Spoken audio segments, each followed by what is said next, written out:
Allahu Akbar. Allahu Akbar. Allahu Akbar. Allahu Akbar. La ilaha illallah wallahu akbar. Allahu Akbar walillahil hamd. Innal hamdalillah nahmaduhu wa nastaghfiruhu wa nastahdihi wa natubu ilayhi wa na'udzu billahi min shururi anfusina wa min sayyiati a'malina. Man yahdihillahu fahuwal muhtadi wa man yudlil falan tajida lahu waliyyan mursyida. Asyhadu an la ilaha illallah wa asyhadu anna Muhammadan abduhu wa rasuluh. Allahumma shalli ala Muhammad wa ala alihi wa ashabihi wa man tabi'ahu liyaumiddin. Qala Allah ta'ala fi kitabil karim. A'udzu billahi minasyaitonir rajim. Bismillahirrahmanirrahim. Ya ayyuhalladzina amanu taqullaha haqqa tuqatih wa la tamutunna illa wa antum muslimun. Jamaah salat Idul Fitri yang dirahmati oleh Allah Subhanahu wa taala. Hari ini kalau dikatakan sebagai hari gembira, ya. Hari sedih juga iya. Hari gembira karena kita dapat melaksanakan amanah dari Allah Subhanahu wa taala. Hari sedih karena kekasih kita telah meninggalkan, yaitu bulan Ramadan. Jamaah yang dimuliakan oleh Allah Subhanahu wa taala. Esensi dari puasa sebagaimana ayat yang mungkin saja kemarin sudah disampaikan berkali-kali ya, oleh para penceramah dan kita sudah hafal betul, adalah takwa. Ketika Allah berfirman, ya ayyuhalladzina amanu kutiba alaikumus syiyamu kama kutiba alal ladzina min qablikum la'allakum tattaqun. La'allakum tattaqun. Agar kalian bertakwa. Jemaah yang dirahmati Allah Subhanahu wa taala, ada sebuah dialog antara dua orang sahabat yang mulia, yaitu sahabat Ubay bin Ka'ab, salah seorang sahabat yang direkomendasikan oleh Rasulullah SAW dalam urusan Al-Quran, dan sahabat Umar bin Khattab ketika sudah menjadi khalifah. Ketika Umar bertanya, wahai Ubay, Umar bertanya, wahai Ubay, tahukah kamu apa itu takwa? Ubay balik bertanya kepada sang khalifah, kepada Umar, wahai Umar, pernahkah engkau melewati jalan yang penuh dengan bebatuan dan berdurian? Umar mengatakan, ya, aku pernah melewati jalan yang seperti itu. Ubay bertanya, apa yang kamu lakukan wahai Umar? Umar berkata, aku berhati-hati agar kakiku tidak terkena dengan batu dan duri itu. Lalu Ubay mengatakan, wahai Umar, itulah takwa. Ilustrasi ini atau asar ini ditulis oleh Ibnu Katsir dalam kitab tafsirnya, Tafsir Al-Quran Al-Azim, ketika beliau menjelaskan hudal lil muttaqin. Beliau menyebutkan asar ini dalam surat Al-Baqarah ayat 2 itu. Al-Quran itu sebagai petunjuk bagi orang yang bertakwa. Apa itu takwa? Dialog ini menjelaskan kepada kita semuanya. Dari dialog ini kita memahami bahwa orang yang bertakwa itu orang yang hati-hati dalam melangkahkan kaki, tidak sembrono dalam merenungi kehidupan ini, agar apa? Tidak terangkat oleh duri-duri kemaksiatan kepada Allah Subhanahu wa taala. Jamaah yang dimuliakan oleh Allah Subhanahu wa taala, Kalau kita buka Al-Quran dan kita dapati ayat ini, ya ayyuhalladzina amanu kutiba alaikumusyamu kama kutiba alal ladzina min qablikum la'allakum tattaqun. Kita temukan ayat ini ada di sebelah kiri, lembar sebelah kiri. Di lembar sebelah kanan, di lembar yang sama, ketika kita buka mushaf, kita akan menemukan takwa itu disebut 2 kali. Yaitu pada firman Allah, ya ayyuhalladzina amanu kutiba alaikumul qisasu fil qatla. Wahai orang-orang yang beriman, diwajibkan bagi kalian untuk melaksanakan hukum balas qisas pada pembunuhan. Pada akhir ayat ini ditutup dengan la'allakum tattaqun. Redaksinya persis dengan redaksi puasa. Dimulai dengan ya ayyuhalladzina amanu, kemudian dilanjutkan dengan kutiba, dan diakhiri dengan la'allakum tattaqun.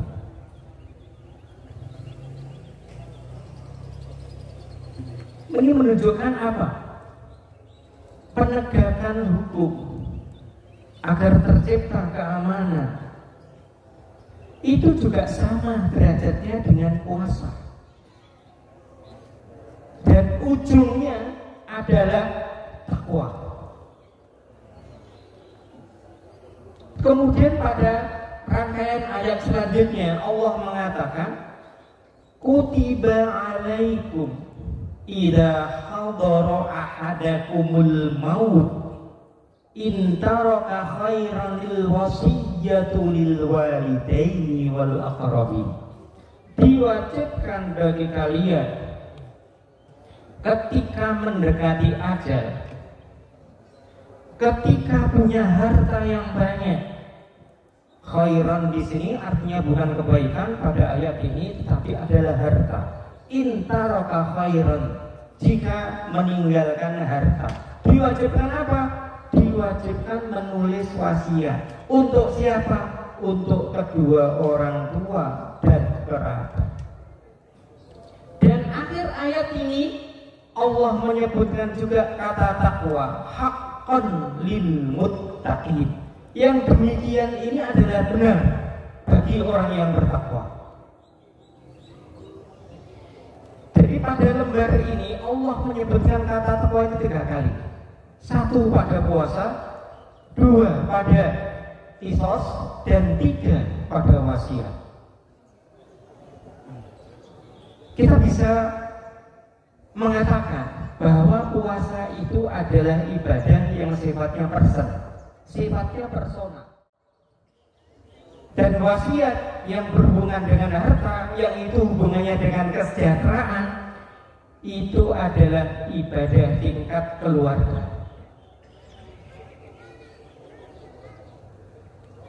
Dan qisas, penegakan hukum, itu adalah masyarakat. Keamanan, terciptanya keamanan. Jangan disangka cukup dengan puasa. Masih ada 2 lain yang menunggu.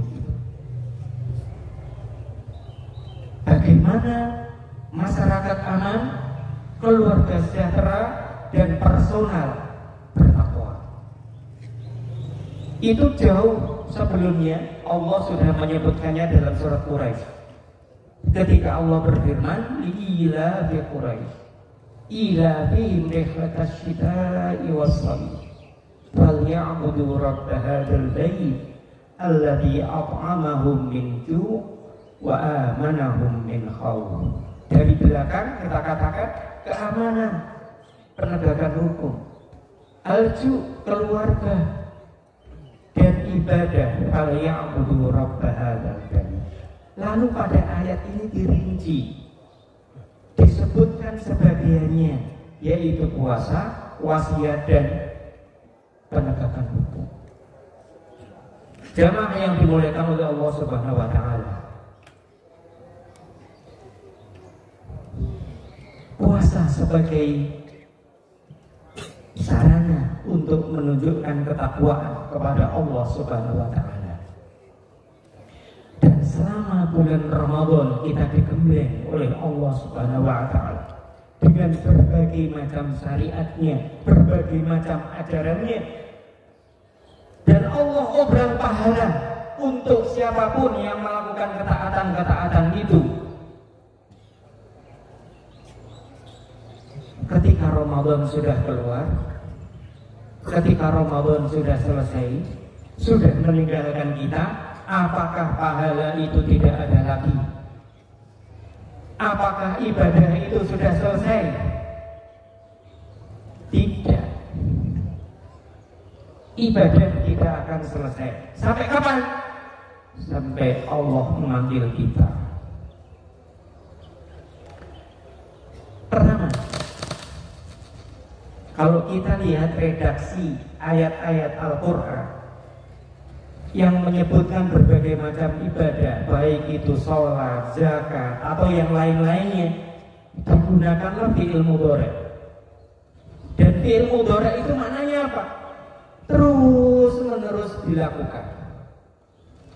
Hudal lil muttaqin alladzina yuqimunas shalah. Dengan fi'il mudhari', orang yang kebiasaannya melaksanakan sholat. Sebutkan ibadah apapun yang kita lakukan di Ramadan, di luar Ramadan Allah perintahkan itu. Yang mungkin paling sering kita lakukan yaitu qiyamul Ramadan. Atau sekarang orang sering menyebut sholat tarawih. Sholat tarawih adalah merupakan bagian dari qiyamul lail. Yang itu memang habitnya Rasulullah SAW, kebiasaan beliau dengan para sahabat seluruhnya melakukan itu jauh sebelum puasa Ramadan itu dilakukan. Diwajibkan oleh Allah SWT. Karena puasa Ramadan itu diwajibkan di Madinah. Tapi qiyamul lail yang Rasulullah lakukan itu jauh dilaksanakan dulu sejak sebelum hijrah ke Madinah. Ketika Allah Subhanahu wa taala mengatakan berfirman, "Ya ayyuhal muzammil qumil laila illa qalila nisfahu aw inqus minhu qalila." Wahai orang yang berselimut, ya ayyuhal muzammil. Ayat ini ayat Makkiyah, turun di Makkah di awal periode Islam. Ketika Rasulullah berdakwah, kemudian orang kafir menolak, mereka berkumpul di Darun Nadwa, tempat permusyawaratan mereka, dan mereka memusyawarahkan, kita katakan apa Muhammad itu, ayo sepakat. Mereka bermusyawarah untuk menolak ajaran Muhammad itu. Kita katakan demikian, demikian, dan demikian. Rasulullah mendengar itu sedih. Dia pulang ke rumah dan berselimut. Allah kemudian mengutus Jibril menurunkan ayat ini. Ya ayyuhal muzammil. Wahai orang yang berselimut. Muzammil itu orang yang berselimut tapi orangnya bangun. Kalau orang al-mudaththir itu orangnya berselimut dan tidur. Ayat ini mengatakan kepada Rasulullah, memerintahkan kepada Kanjeng Nabi Muhammad qiyamul lail. Bangun malam. Bangun malam untuk apa? Sholat. Ini turun di mana? Jauh di Mekah. Sebelum Rasulullah Isra dan Mi'raj, kemudian diwajibkan sholat 5 waktu. Rasulullah sholat bersama dengan para sahabatnya, kadang sendirian, kadang jamaah dengan para sahabat di sekeliling Ka'bah, di samping Ka'bah. Rasulullah melakukan itu. Walaupun di sekeliling Ka'bah kita dengar cerita, di situ banyak terdapat patung-patung. ahli sejarah mengungkap 360 patung di sekeliling Ka'bah. Rasulullah sholat di samping itu 10 tahun bersama dengan para sahabatnya di Mekah. Dia kebiasaan qiyamul lail. Yang disebutkan dalam ayat ini bukan jumlah rakaatnya berapa. Kadang kita ribet di jumlah rakaatnya. Yang disebutkan dalam ayat ini waktunya. Qumil laila illa qalila. Bangun malamlah kecuali hanya sedikit. Nisfahu, separuh malam, awinus minhu qalila. Atau kurangi sedikit, auzid alaihi, atau tambahin itu separuh itu. Jadi yang diperintahkan oleh Allah kepada sang baginda adalah melakukan qiyamul lail itu paling tidak separuh atau kurang atau sedikit, 3, 4 atau 5 jam. Kalau seandainya kita jamin, itu yang dilakukan Rasulullah dan itu yang dibiasakan oleh Rasulullah bersama dengan para sahabatnya yang kita kenal dengan as-sabiqun al-awwalun, atau mereka-mereka yang masuk Islam pertama kali. Suatu saat Rasulullah nggak bisa keluar untuk melakukan sholat malam seperti kebiasaannya. Orang-orang kafir mengamati, Muhammad nggak keluar dari. Besoknya lagi, Muhammad nggak ada. Besoknya lagi Muhammad nggak ada. Mereka kemudian ngomong kepada Kanjeng Nabi Muhammad, Tuhanmu sudah marah kepada dan dia meninggalkan kamu.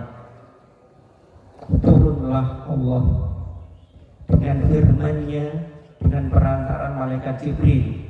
Surat Ad-Duha turun. Wad-duha wal laili idza saja ma wadda'aka rabbuka wa ma qala.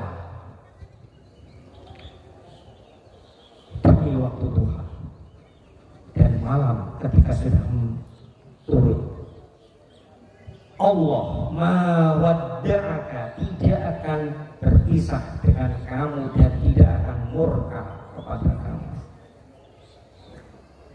Walal akhiratu khairul laka minal ula. Yang terakhir nanti yang kamu dapatkan nanti itu jauh lebih baik dari apa yang kamu dapatkan sekarang. Wala sawfa yu'tika rabbuka fatarda. Surat Ad-Duha ini turun berkenaan dengan qiyamul lail yang dilakukan oleh Kanjeng Nabi.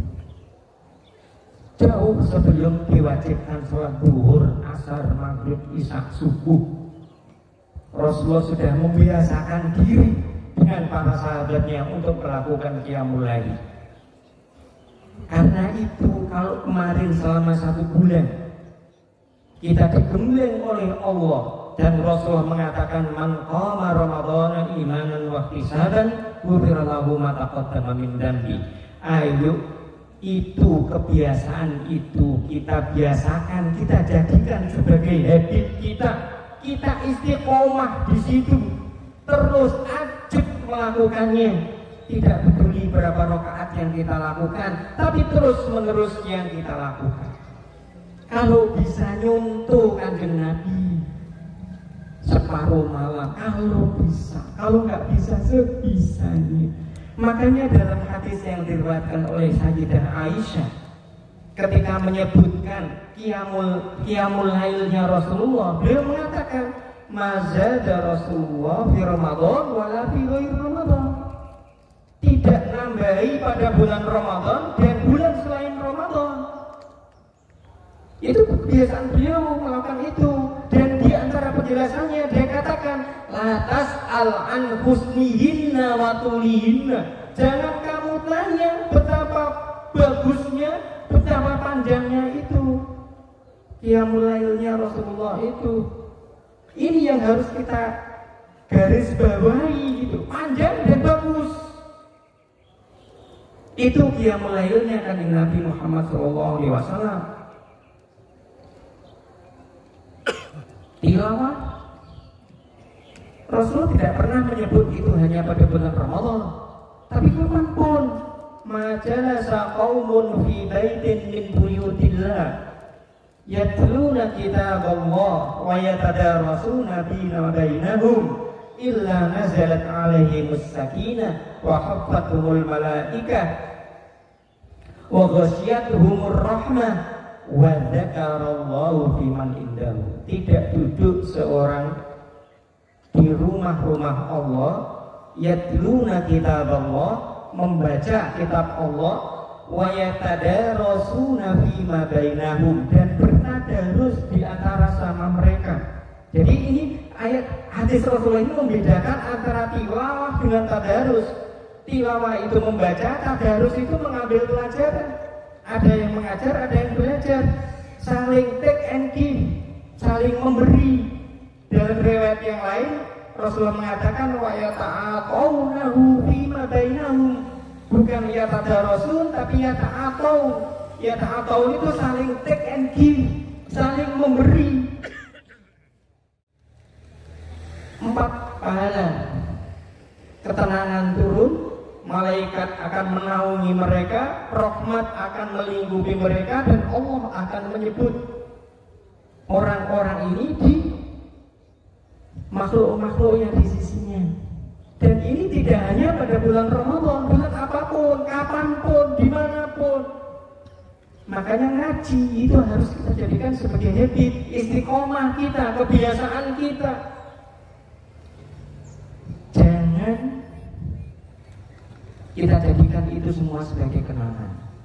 Apa yang kita lakukan di bulan Ramadan kemarin kita kenal dan kita ceritakan. Kemarin pada bulan Ramadan itu masjid ini demikian, demikian, demikian. Setelah selesai bulan Ramadan, sudah tidak ada. Syawal,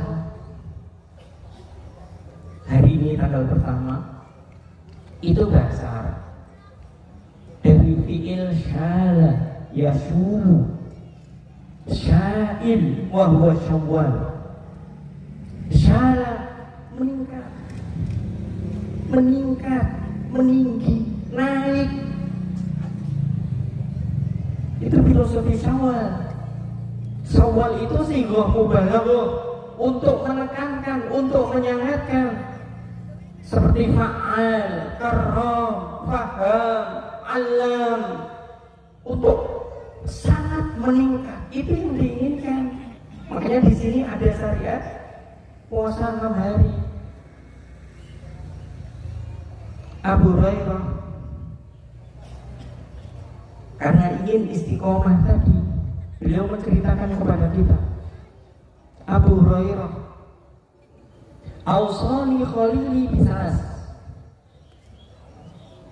kekasihku berwasiat kepadaku 3 hal. Apa itu? Saum salah setiap ayyam di kulli syahr. Pertama, puasa 3 hari setiap bulan.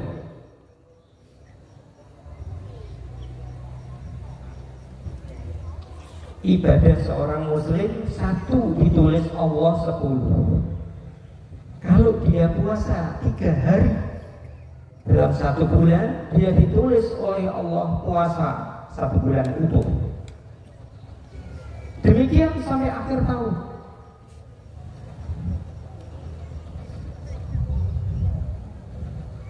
Yang kedua, 2 rakaat duha, 2 rakaat salat duha. Dan yang ketiga,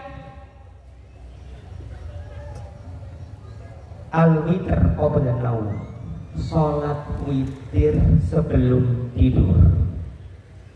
Beliau mengatakan, aku tidak pernah meninggalkan ini 3 wasiat ini sejak aku mendengar dari kekasihku tadi sampai aku meninggal dunia.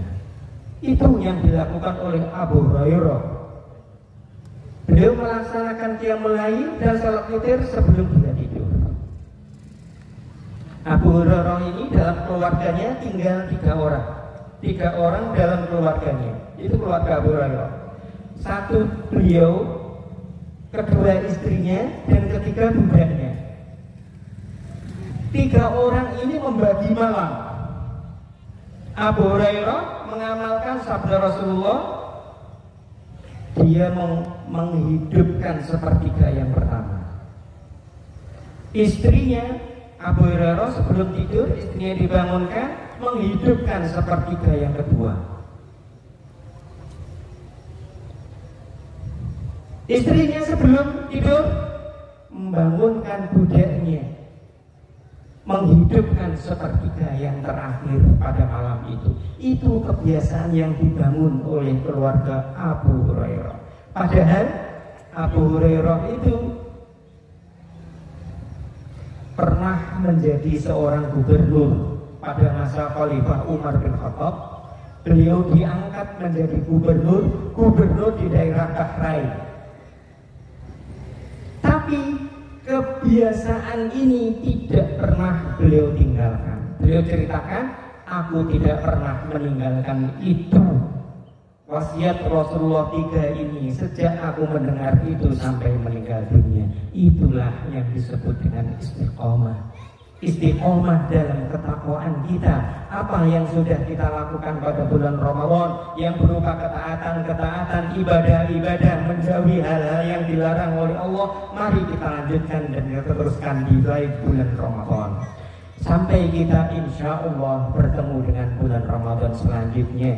Orang Islam senantiasa naik dan naik dan naik. Itulah filosofi dari Syawal. Marilah kita berdoa kepada Allah Subhanahu wa taala, semoga kita diberikan kebaikan di dunia dan di akhirat, dan semoga apa ibadah-ibadah yang kita lakukan pada masa bulan Ramadan kemarin diterima oleh Allah Subhanahu wa taala. Rabbana atina fid dunya hasanah wa fil akhirati hasanah wa qina adzabannar. Rabbana la tuzigh qulubana ba'da idh hadaytana wa hab lana min ladunka rahmah innaka antal wahhab. Rabbana innana zalamna wa illam taghfir lana innana zalamna anfusana wa illam taghfir lana wa tarhamna lanakunanna minal khasirin. Rabbana hab lana min azwajina wa dhurriyyatina qurrata a'yun waj'alna lil muttaqina imama. Rabbana ighfir lana wa li ikhwanina alladhina sabaquna bil iman wa la taj'al fi qulubina ghillan lil ladzina amanu rabbana innaka ra'ufur rahim. Assalamualaikum warahmatullahi wabarakatuh.